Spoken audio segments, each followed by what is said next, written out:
certainly at the top of any tech giant, the leaders do tend to be surrounded by sycophants. And when you're surrounded by sycophants, oftentimes fear-based leadership starts to emerge because sycophants put people on pedestals. Most fear-based leaders put themselves on pedestals, but fear-based leadership sometimes shows up when the people around you put you on a pedestal and they start indulging every whim to the point that you no longer feel like you have to be polite anymore.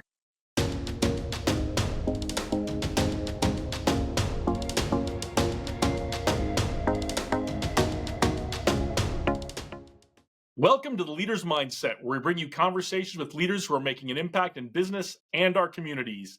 Today, I'm here with Kate Lowry. She's a CEO, coach, and advisor, and she's also the author of the new book, Unbreakable, How to Thrive Under Fear-Based Leaders. Thanks for being here today, Kate. Thank you so much for having me. Well, first, I want to say congratulations on the book. It's only been out a few weeks. It's doing amazing. We'll get to the book in a little bit and all the other amazing work you're doing. But first, I want to get into that you come from a very, very musical background. Tell us about that. Right. Yeah, so I grew up studying at my city's conservatory. And so I studied French horn performance and piano and a lot of other things for quite a long time. And when I was young, I actually started my own international French horn trading company. That's how I put myself through college and learned kind of the ropes of how you run a business. Yeah. And to be clear, when you say you were young when you started that business at the age of 14, right? Yes, that's right. I think, some kids have a summer job. I had kind of like a, 20 plus hour a week job all the way through high school, through college, balancing that. And I ended up founding a couple of startups in college too. And so I've really always kind of had my hand in entrepreneurship. Yeah. Why a French horn trading business? Well, it all started when I was looking for an instrument myself. Until you get to a certain performance level, you can use school instruments or rented instruments. By the time I'd been studying at the conservatory for 4 years or so, I needed more like a professional level instrument. And when my family and I started looking, there wasn't any that I could try within a 10-hour drive. Which is a little bit crazy because, just like with violins, each French horn has its own personality. Each instrument, has a different timbre. The sound is different. The feel is different. And so, my family and I, we like kind of looked at each other and went, well, let's just buy a bunch of them. And then we'll sell the ones that I don't use. And it ended up being that within the entire Midwestern region, there wasn't anyone selling these types of instruments. So once we realized there was a market, I was like, well, hey, it would be cool if I continue to meet all these different interesting people in the music industry from buying and selling them. And it seems like it would be a good way to pay for college, given that I didn't come from a super wealthy family and needed a way to go through school. And so I ended up, meeting hundreds of symphony musicians, different French horn hand makers, different repair people who make mutes, people who make Alp horns, and many, many students who were, in music. And so it was probably my first, major stakeholder set that I had to manage. And I'm lucky because musicians are kind of a special group of people to get to have as your people teaching you the ropes of business. Yeah, so you caught the entrepreneurship bug early. Was your family a family of entrepreneurs? Yeah, my dad was an entrepreneur, and he ran his own business for most of my life. He kind of was always dabbling in the new thing. For about 20 years, he ran his own business, kind of running the precursor to like Morning Brew or like Substack. He had created like business management newsletters that were faxed to different people every day. And he also dabbled in real estate, building different real estate complexes and a bunch of other things. And so he was always kind of pushing me like, hey, you see a problem? You know how to solve it? Why not solve it? Right. And I think that that also speaks to the fact that there are quite a few engineers in my family. Like when we see a problem, whether it's a business problem or a mechanical problem, it's kind of like, huh, that's interesting. Let's learn more about it. Let's study it. And then if there's a way to fix it, like go ahead and fix it. Yeah, absolutely. Which is the key to entrepreneurship, right? Is solving somebody else's problem, not just doing something that you want to do, right? Of course, yeah. I often tell the entrepreneurs I coach, sales starts with listening. And just designing products also starts with really listening and understanding your market. What are their pain points? What are their needs? And what are the best solutions for them? So you started with a music business and you solved the problem there, both for yourself and clearly for other people. Had the entrepreneurial bug, was very successful at doing that, it sounds like. Why the move from music to tech and startups? Yeah, definitely. So I actually did a series of technology programs while I was in high school, doing different engineering camps and things like that. And I started out in college with a double major in international relations and in engineering. And so I kind of became this person who understood people-based systems, like you see in management science, and also understood technological problems. I can code enough myself that I can translate what engineers are saying into business requirements. And at the time I was in college, a lot of the problems out there were starting to be solved with software. So I ran a retail platform that's kind of like Facebook Marketplace, but for college campuses, where like all the sellers are kind of like safe sellers because they're fellow students, and students tend to go through lots of different items. They're always moving in and out for study abroad or ordering things they don't fit, they don't feel like returning. And then I also ended up starting a peer-to-peer lending company that used algorithms to arbitrage peer-to-peer lending marketplaces. But all the things that I was doing there were really because there was a problem out in the world and someone needed to fix it. And I think having run teams of staff of like 30 to 40 people in high school for running my school paper, or having done competitive mock trial where I was managing a team of 10, like mock attorneys and mock witnesses, it was just something that felt natural to me, and I ended up really liking it. What were some of the challenges of those early startups that you had to overcome, whether they were management challenges or technical challenges? What were some of the challenges you had to overcome running those startups? Yeah, definitely. So I think that with startups that sell to college students or are part of the college ecosystem, one of the hardest parts is dealing with administration or local businesses, things like that. College administrators are kind of anti-innovation. They tend to think if students don't like something or they want to try something new, just stall and then they'll graduate and go away and stop bothering me about this. That is not the way I do things, and so I think that was tricky. I think also helping engineers understand business requirements and learning to I kind of became in these startups the everything else person. And I think that's what the best leaders do, is they let their teams do what they're best at and then get out of the way and do everything else that needs to be done.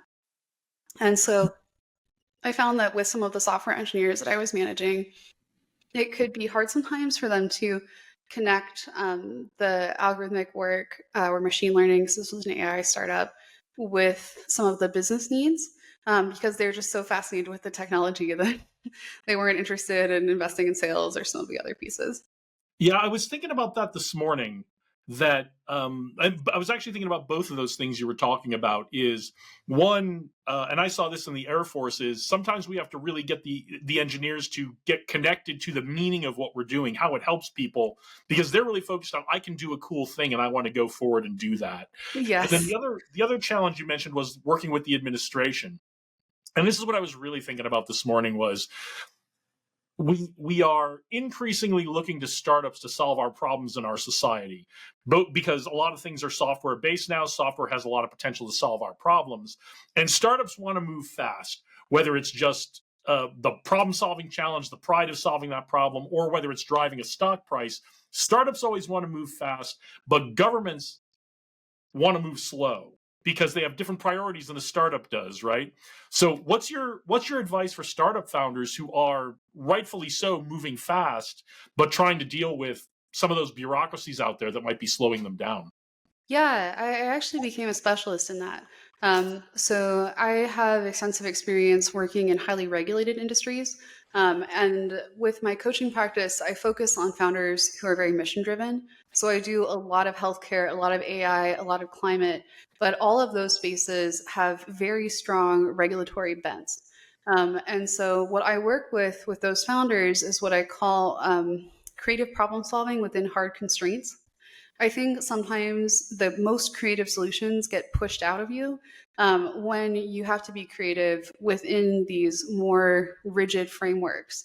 And so, oftentimes, I'm working with founders to get ahead of regulatory curveballs. I can help find sources of funding that have fewer strings rather than dealing with grant applications or things like that for certain types of science.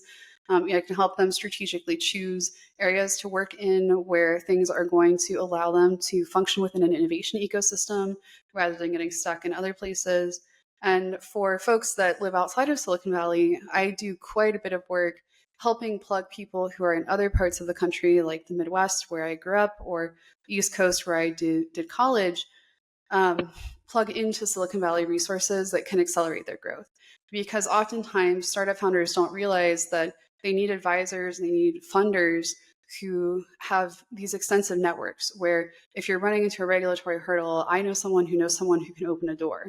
And it's very hard if you try to exist totally on your own, just smashing your way through. Yeah, I found that was another lesson I found in the Air Force. When in the middle of my career, I was the operations officer for a squadron in the Air Force. It was basically like what a startup does now. That's what this squadron did. People would say, we have a problem, and we would say, okay, we can build you something to fix it. And we had to deal with all these regulatory hurdles. We also had to deal with personalities, and sometimes Mhm. there'd be a general in the approval chain who just didn't like what we were doing. And a lot of people in the military would have quit at that point and said, well, the general's not going to go for it, let's move on to something else. But we would do the same thing. We would look for who's the ally we can find who can talk to that general, who can convince him or her what that what we're doing makes sense, right? And we would try to tackle that problem through people issues instead of just slamming our head against the wall going, but this is the right tech.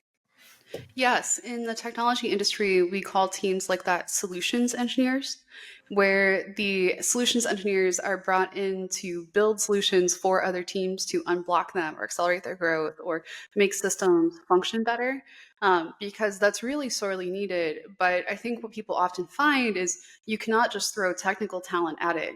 You need someone who has a sense of business strategy, who understands operations, and who gets the people dynamics aspect, or else things just don't go anywhere. Yeah, and most importantly, engineers, don't quit. Try to find another way to solve that problem besides tech. So you took a break from startups and you worked with McKinsey for a while. What was the decision behind going to work for a big consulting firm like that? And what were the big takeaways you got from working there? Definitely. So you could think of McKinsey as a really intense business boot camp.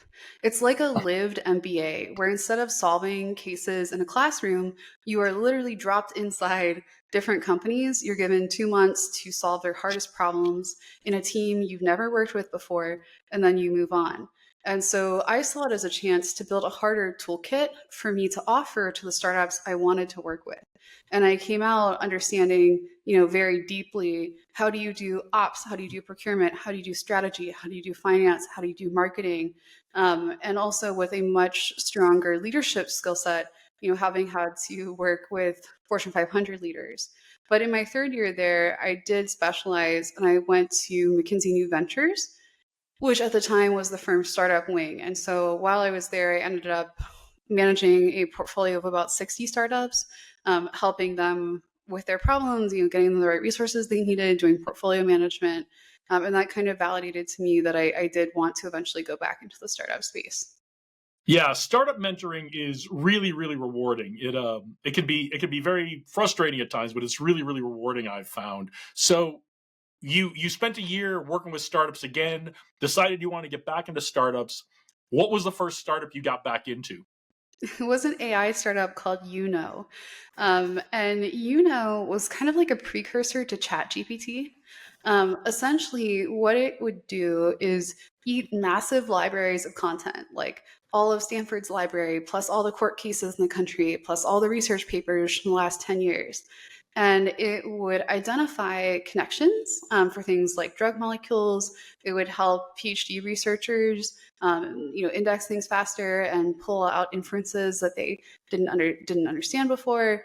And it, also helped, different types of industries like publishing. But at the time, the startup was a bit early. It really needed that other, like 5 to 10 years to get to where the chips could keep up with the compute. And so that was a really cool experience. But I ended up kind of learning that I love the product function. I also love the people function. And so I ended up starting coaching training to work on the people part. And then I joined Meta in product strategy, where I focused kind of on what products to build, buy, or kill across the whole Meta ecosystem. Yeah. So what year was this you were working for this AI company? Gosh, I want to say like 2019, 2020. Okay. So post Transformers, but pre chips, where we really had the chips that could do the compute. Yes, yes. So the research was there, but the hardware just hadn't quite caught up. Well, we're there now, and it sounds like some of the great work you did is helping us solve all of our problems today. And you talked about you did some startup work, and then you went to Meta at a pretty critical time for that company. So, how was Meta different from working for a startup? Because I think a lot of people still think of Meta as a startup, but how is it different from working for a startup? And then what did you learn at Meta? It is vastly different. So at a startup, people tend to wear many hats. You work on, let's say if you're an engineer, you might work on every single aspect of a whole product. In Meta, things are deeply, deeply specialized by comparative advantage. So everyone, in most cases, works on tiny pieces of very large products in their own specific specialty. So rather than having one product marketing manager who does UX research and mock-ups and focus groups and all these different things like pricing, you have a different separate team member that does each of those. My role was a little bit different there in that I was working on a team that oversaw all the other teams. And so I was looking at things from a portfolio level, thinking, what's our collective comparative advantage? What should we buy? What should we build? And what products aren't serving us that we should kill? And so I wrote a lot of investment cases for things we should buy. I designed new products for us to put into service that we should build to kind of tap untapped markets. And then occasionally would make recommendations that we should shelve certain things. In Silicon Valley, doing a tour of duty at Meta or Apple or Google is kind of seen street cred wise as doing an applied MBA. And so it basically says you have been taught the best practices of whatever your function is. So in my case, I was taught best practice product and best practice strategy because there really aren't schools where people are taught product management or where they're taught strategy. And so the bonus of being at a really big company is that they tend to have well-developed learning paths and there's a lot of hands-on learning because you're using kind of best practice models. But eventually it did feel too big to me. And I found that people there were deeply obsessed with promotion and some things that were less interesting to me. I tend to care very much about the users and less about my own trajectory. And so I found kind of that, hyper individualistic culture hard to tolerate. Yeah, I'm fascinated by this because you got a really good education in the principles of strategy, and shifting from tactical thinking to strategic thinking is really, really hard, even for the best of us. And you were there doing the analysis, doing the work to decide, does what we're doing here, what we're currently doing and what we should be doing and what maybe we want to let go, what's meeting our strategy and what's not. And I'm curious about, were there clear criteria and priorities of what the strategy was, or were you kind of left on your own to say, I think this is what we should be doing? No, it's highly structured. So the way big organizations like that work is the company itself sets North Star goals. Like the CEO will say, this year my priorities are these key areas. And then the whole company lines up underneath to execute and prioritize on those areas. So let's say that the CEO says, hey, I want to continue to have really steady ad revenue this year. Well, then, everything that we're building or buying would be supporting ad revenue. And in my case, I was there when the focus on the metaverse started. And so there was a big push to do AR, VR, developing resources into the metaverse. And, in the time since I've left, they've started to focus on AI and becoming an AI leader. I have a lot of friends that work on their AI teams. And so you could think of the CEO as, being the captain of the cruise ship, turning the wheel. And then every team underneath is kind of like a tugboat, pushing and pulling to get the ship to move in the direction that the CEO wants. So it's refreshing to hear that there are North Stars that are set and that everyone's kind of looking to those North Stars. You can't see it, but right over there, there's a MetaQuest headset back from those days when Meta was very focused on AR, VR kinds of things. And I enjoyed it, but we all kind of moved on to AI a couple of years ago. All right, so I want to take a break from the serious questions. I want to play a game with you. Are you up for a game? Yeah, let's go for it. Okay, the name of this game is Rapid Response. I'm going to ask you a series of questions. I want you to respond with the first thing that comes to mind. Now, you don't need to give a one-word answer. Elaborate as much or as little as you'd like. But we just want to get to know Kate Lowry a little bit better, okay? Okay. All right. Kate Lowry, rapid response round. Your time begins now. Podcast recommendation. Ooh, How I Built This, and Masters of Scale. Yeah, How I Built This is really great. If you're interested in startups at all or thinking about getting into entrepreneurship, check out How I Built This. It's a really great one. And Masters of Scale is also a really great one. What's a practice you'd like to see more people embrace? Responding rather than reacting. I think that too many people are stuck in knee-jerk reactions, and that's a reaction. When people use knee-jerk reactions, they can't be strategic. And so I think taking a step back every time you have to make a choice or before you say something to have an intentional response makes a big difference in people's trajectories. Yeah, I think that's very difficult to do, but it's very good advice for all of us, is to recognize we will have an initial reaction, but that reaction doesn't need to be our response. Yes, some of my coaching clients know that I wear a necklace that has a pause button sign on it, and it's always a reminder to me to respond rather than react. I love that so much. Who is someone we should all be paying attention to? I think that Nicole LePera, the holistic psychologist, has the strongest perspective on how nervous system regulation impacts daily patterns. I think a lot of people are living out trauma responses, and that's forming the bulk of their actions or their personalities, and that people need a lot of support in figuring out how to downregulate and kind of find their authentic selves. Well, that's great. I'm not familiar with her, so I'm going to go check her out. This is the reason we play this game. As much fun as it is for all of us, this is where I get to find out about things I don't know about and then go look them up. So, what is your get pumped up song or your walk on music? I definitely like the song Shake It Off. If I've had a stressful meeting or a difficult doctor appointment, doing a dance around the house with my puppy to shake it off is always fun. We've been playing this game for like a year and a half now, and I don't think anyone has ever said that one. And I'm kind of surprised. I would think more people would be talking about that one. I also really like Happy by Pharrell Williams. That's a good one too. What is the biggest influence in your life? I would say that it is my intuition. I tend to pay very close attention to how I feel in different situations around different people.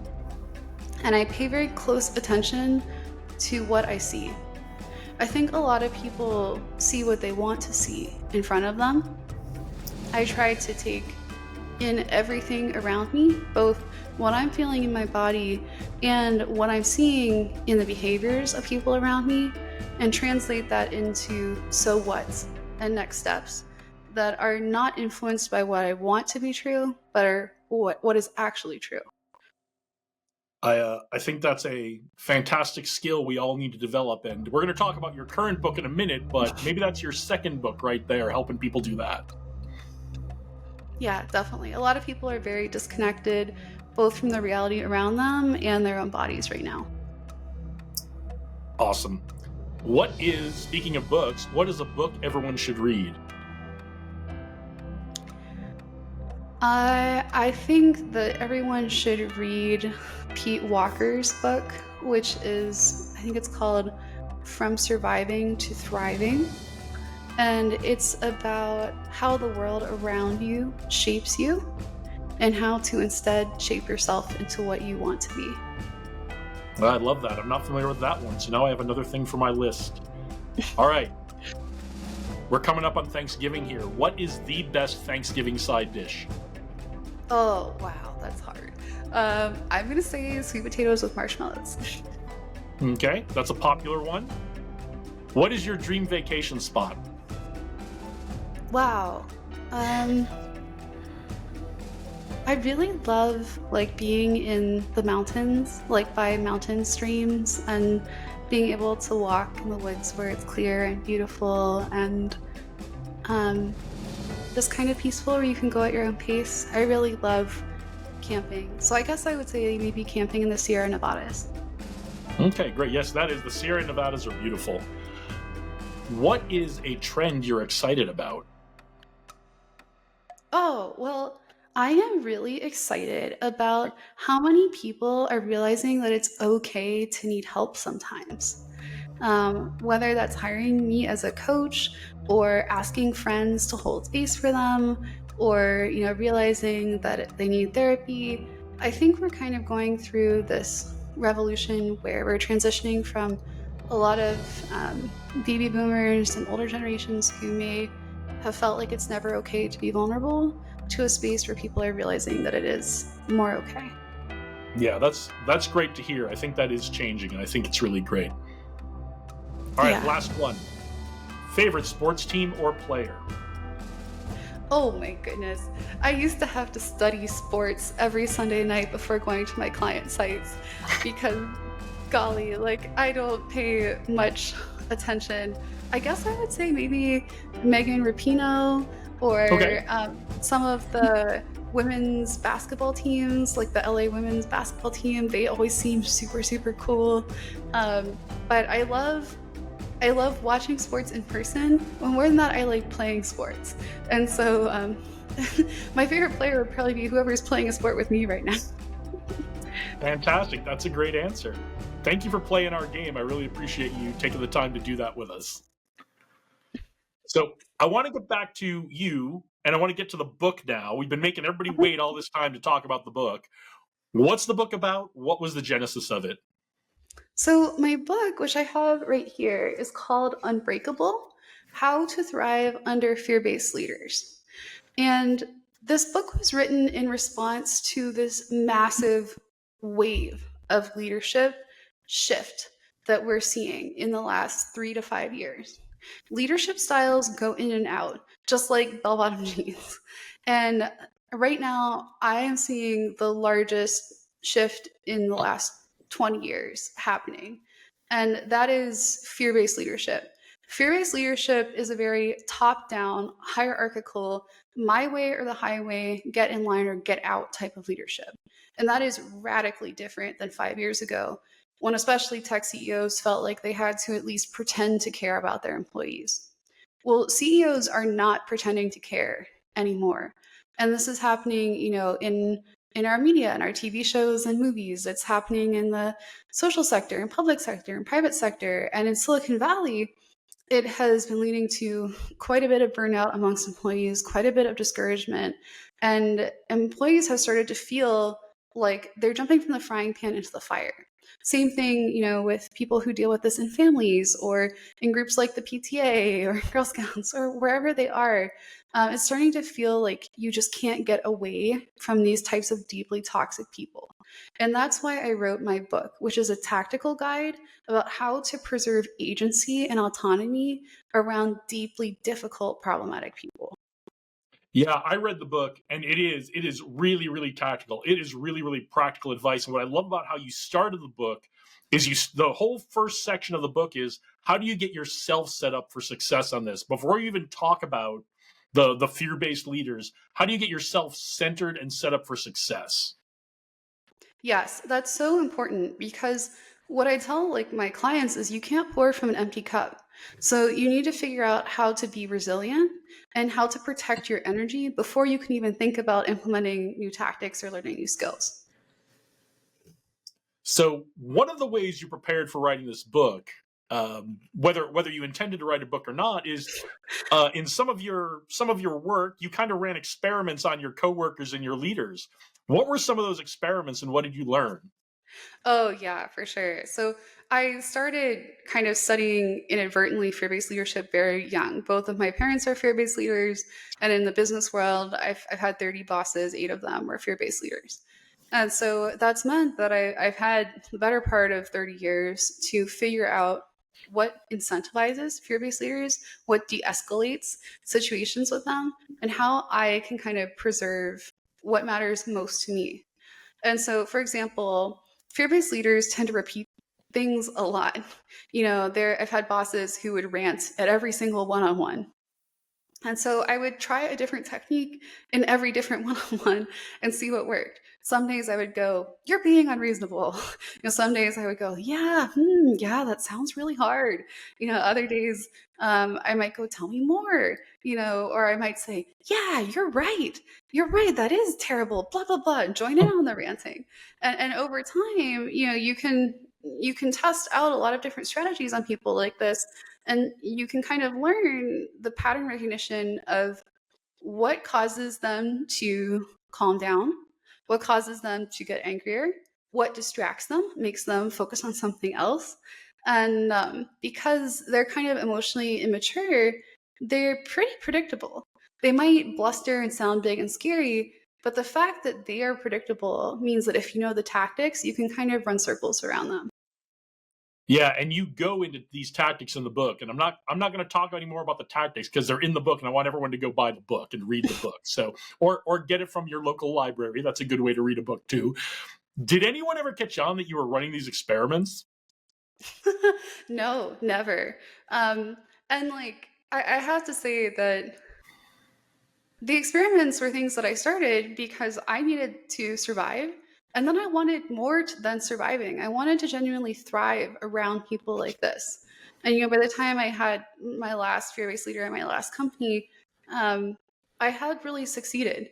I was able to stay happy, healthy, do the things I wanted to do in my life. And pretty much everything they would do to me just completely bounced off. And so it was at that point where I saw this trend increasing. My peers were spinning out, panicking, feeling overwhelmed, that I realized that this toolkit needed to be something that would be taught to other people, because any day that someone feels alone in the face of a bully is really a day too long. Yeah, and I've noticed. Well, so first I look back on this, and these are a lot of lessons I learned the hard way in the Air Force. So I hope people are going to read your book, so they don't have to learn them the hard way like you and I did. But they do work. And then the other thing I've noticed is little kids who have to deal with difficult parents are really good at this as well. They've kind of figured it out intuitively as well. But it's Mhm. hard sometimes as we grow up to be able to explain that. And you've done a really great job in the book of explaining this is the tactic, this is how to try it, this is what to observe, this is what to do next. And it's really great in the book how you've done that. Yeah, I wrote it to kind of feel like you're sitting across from a friend in a coffee shop and they're teaching you how to deal with assholes. Because so many people get really easily blown off course when, someone comes along and they're essentially like, fee fi fo fum, I'm big and scary, bow down to me. And I want people to be able to look at these big scary players and go, wow, I pity you. You'll never know true connection. You won't have good friendships. Like, you don't know what it's like to be fulfilled. You don't like yourself. And when you can kind of see them for what they are rather than what they're projecting, it becomes a lot easier to stay yourself around them. Yeah. So we talked a little bit before about your time at Meta. Were there experiences at Meta that shaped your view on the fear-based leadership style? Yeah, so pretty much every company has some fear-based leaders in it. The degree to which they have them varies by industry and by company culture.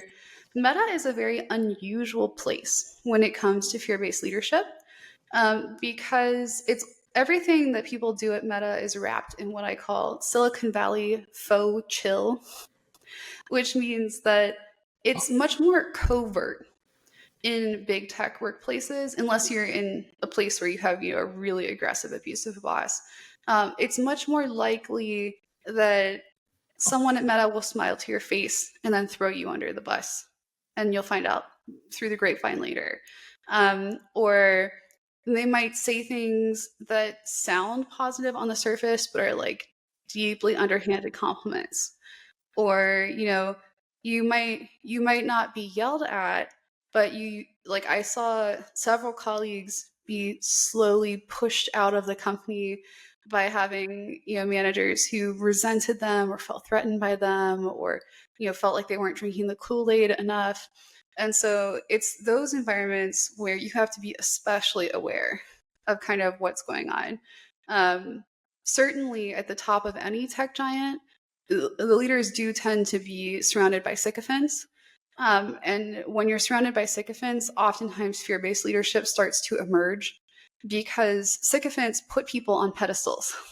Most fear based leaders put themselves on pedestals, but fear based leadership sometimes shows up when the people around you put you on a pedestal and they start indulging every whim to the point that you no longer feel like you have to be polite anymore.